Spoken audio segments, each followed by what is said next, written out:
À présent, nous allons faire un état des lieux des énergies renouvelables en Afrique. Et je pose déjà cette question à M. Roukanou de savoir les pays africains les plus avancés en matière d'énergie renouvelable et quels enseignements peut-on en tirer.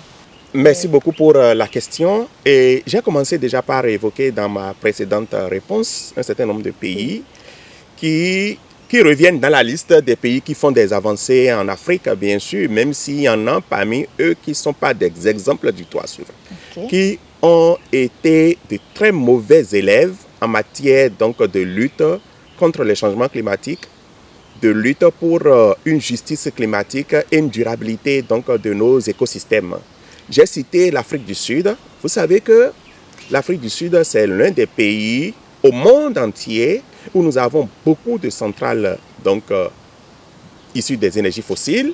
À cause du charbon, le sous-sol sud-africain est tellement riche en charbon. Quand on parle du charbon, ce n'est pas le charbon que nous utilisons dans nos maisons, c'est le charbon fossile, c'est la rouille qui est utilisée par les centrales à charbon pour donner donc l'électricité. Il y a le Nigeria, quand on vient donc un peu plus près de nous, avec donc le pétrole et tout, donc les effets négatifs donc, de ce développement du pétrole, et les tueries, les crises, les guerres que nous avons autour de nous. Vous savez le problème que ça a, que tout cela donc, a sur les communautés. Mais c'est aussi des pays qui ont beaucoup de terres donc, inexploitées sur lesquelles donc, ils mettent donc, les centrales, ils mettent les panneaux photovoltaïques pour pouvoir donc, capter donc, l'énergie qui vient du soleil, pour pouvoir donc, recharger les batteries de grande capacité qu'ils acquièrent pour pouvoir donc, distribuer, ajouter au réseau national. Nous avons l'Égypte aussi qui fait assez d'efforts en matière donc, de promotion des énergies renouvelables. Le Maroc, la Tunisie aussi sont des pays qui font beaucoup d'efforts en matière donc, de promotion des énergies renouvelables aussi. Mais le document que nous exploitons dans cette émission a cité 10 pays. Oui, nous avons, parmi les 10 pays qui ont été cités, nous avons un certain nombre. Vous avez le Botswana, la République démocratique du Congo. Quand on parle du Congo, vous savez, j'ai une passion pour ce pays-là, un pays immensément riche, mais qui aujourd'hui fait face à la guerre. Vous savez ce qui se passe à l'est du Congo aujourd'hui, dans la région de Goma, où des groupes rebelles sont allés donc, pour tuer des gens, plus de 5000 morts, juste pour dilapider, juste pour s'accaparer des ressources.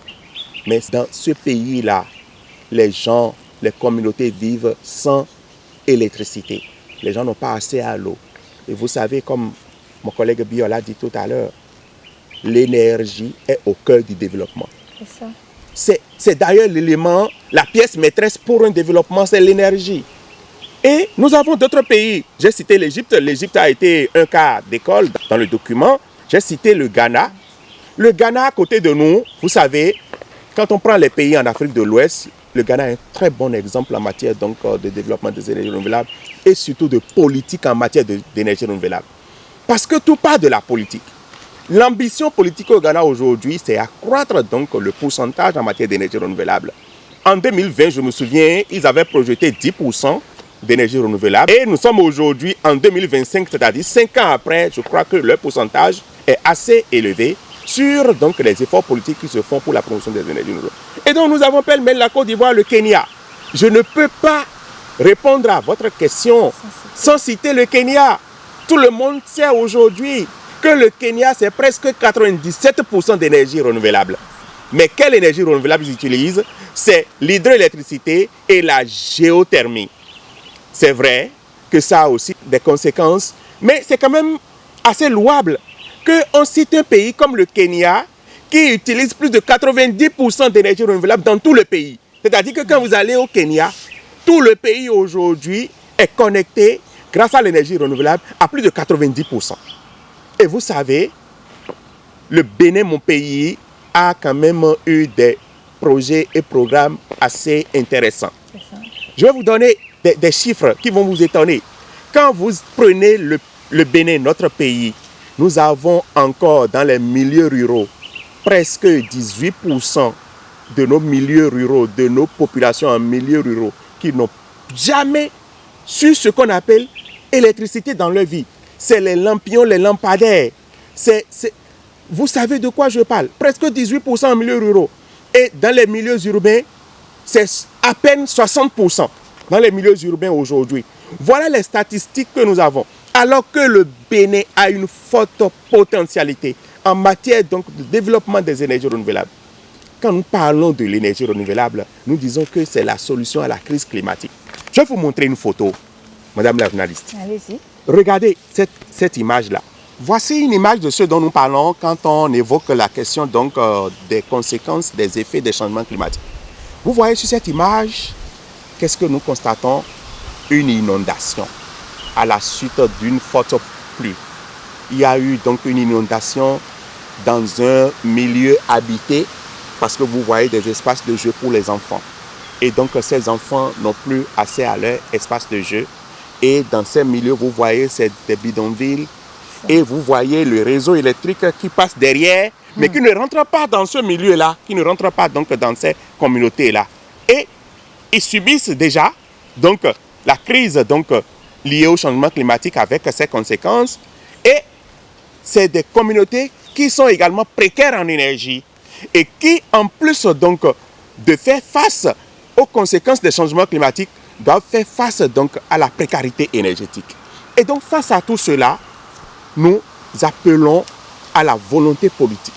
Nous appelons les pays africains à pouvoir échanger sur la question des énergies renouvelables qui constitue aujourd'hui une opportunité d'emploi également pour la jeunesse en Afrique.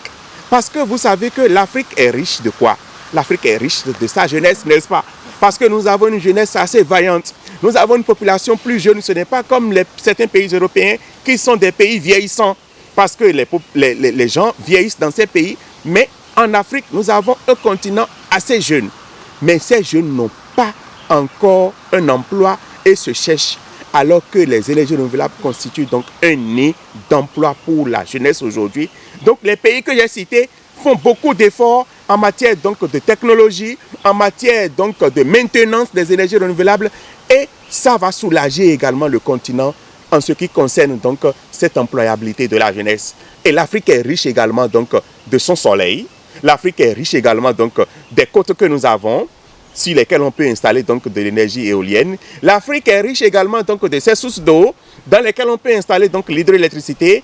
Mais sur l'hydroélectricité, nous demandons donc de petites tailles d'hydroélectricité parce que les grandes tailles donc, de projets d'hydroélectricité, ça également génère d'autres conséquences sur les communautés. Donc voilà pêle-mêle un certain nombre de pays. J'ai cité l'Afrique du Sud, j'ai cité le Nigeria, j'ai cité le Kenya. Un très bon exemple, j'insiste encore sur ça. Plus de 90% donc, de l'énergie utilisée au Kenya vient donc des énergies renouvelables. J'ai cité le Maroc. J'ai cité la Tunisie. Et donc, ce que nous appelons, c'est quoi? Et ça faisait partie des défis que j'ai évoqués tout à l'heure. Le transfert de la technologie. Il faut aller donc vers ces pays-là. Il faut collaborer avec ces gens-là. Faire donc la coopération sud-sud. Parce que c'est des pays africains. Il faut faire la coopération sud-sud. Et donc, aller à l'école de ces pays pour pouvoir donc capitaliser sur l'expérience de ces pays et développer également chez nous. Nous en avons besoin. Si nous développons les énergies renouvelables, ce serait donc du bien que nous faisons pour nos communautés parce que les énergies renouvelables sont des énergies décentralisées, des énergies communautaires, des énergies assez faciles pour nos communautés. Et nous allons créer également beaucoup d'emplois pour la jeunesse, une jeunesse en Afrique qui a besoin donc de développer des emplois dans le secteur des énergies renouvelables. Vous avez déjà commencé par le dire, vous avez cité le soleil et plein d'autres sources d'énergie renouvelable. Et moi, je reviens sur la question pour savoir quelles sont les sources d'énergie renouvelable les plus adaptées aux réalités africaines. Encore merci pour cette question. Et la réponse à votre question se trouve devant vous en fait.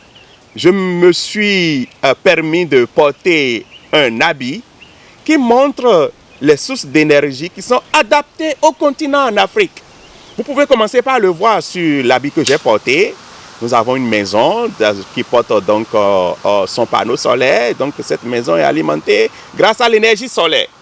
Nous avons après donc une hélice donc, qui permet donc de générer donc l'énergie éolienne et ça s'installe sur nos côtes. Après quoi, nous avons donc l'hydroélectricité, c'est ce dont j'évoquais tout à l'heure dans ma précédente réponse. Ça, c'est l'hydroélectricité, la petite hydroélectricité, bien sûr. Et après, nous avons la géothermie. J'ai évoqué la géothermie tout à l'heure.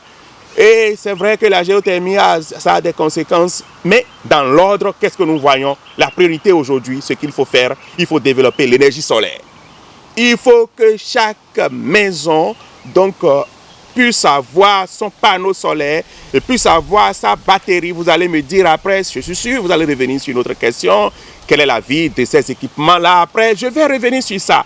Mais il faut forcément que nous soyons indépendants. Parce que, en réalité, qu'est-ce qu'on appelle l'indépendance?